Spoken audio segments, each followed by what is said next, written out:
Yeah. So if somebody's now starting out, let's say in their 20s, Yeah. whether say 5 grand or 10 grand, what do you think is the route that they could take? And would that be the same as what you did, or do you think right now the market's different? It'd be a different route, or? Yeah, so I think there's a load of different ways to get into property investing, but I think that if you can get ownership, I'd say people need to be trying to focus on that, because then they get the capital appreciation and they get the cash flow. Like my first one I bought, it went up quite a lot in a short space of time. I bought it for 125, and then obviously I refinanced it at 150 a year later. But then 2 years later after that, I sold it for 158 Okay. because I wanted to put the capital into other bigger projects.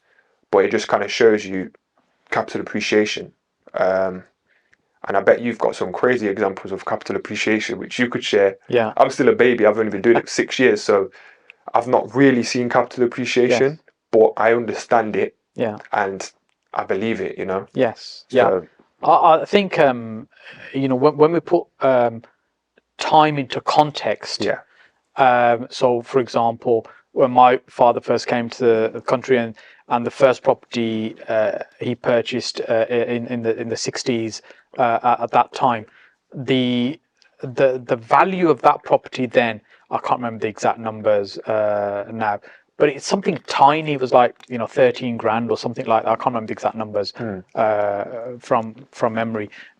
But what that property's worth today, it's crazy. Like probably like just under 200 grand or something. Yeah. I think how's that even possible? Yeah. If somebody worked and grafted from that time to now, they wouldn't have been able to probably earn that kind of money very easily, or save that kind of money and still get by. So capital appreciation is definitely one of the ways to build wealth for the long term. Yeah. And when I remember one thing that got me interested in property was the Sunday Times rich list. When you look at that, how do people build so much wealth? How's crazy amounts of wealth even possible? Is it just their parents pass it down generation by generation, or is it created some other way? Yeah. And it's often businesses or the sale of businesses that causes huge amounts of wealth, and that money is either kept in property or they made it from property in the first place anyway. Yeah.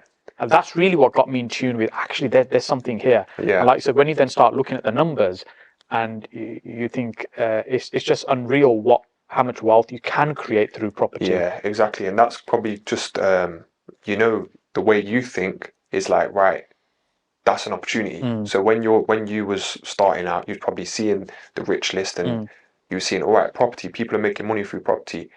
Your entrepreneur side is thought, okay, cool, well, how can I get involved? So anyone that's watching this video, they've clearly got the same kind of, interest in, right, okay, property is the way. How do we make it happen?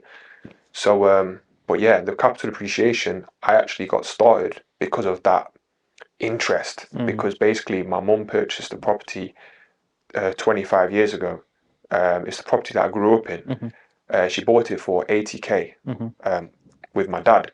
And basically 25 years later, which is like now, it's worth like 350. So, and they did no work to it really. Yes. They've done little bits, but nothing crazy. Yeah. And she was always kind of like bragging to me a little bit when I was a kid, like, oh, I did this, I did that.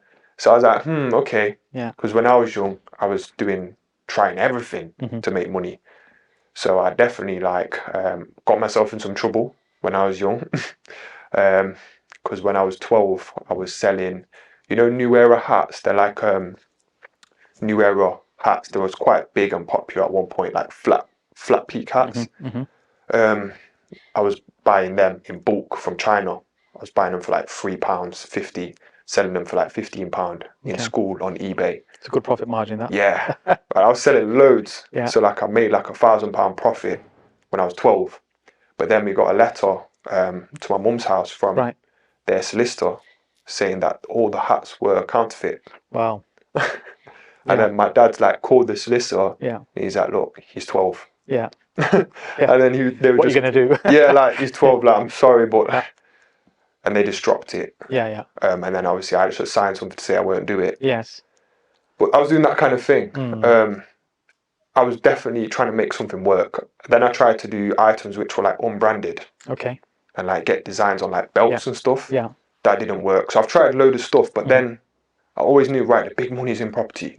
So I'm so glad that I understood that from quite early.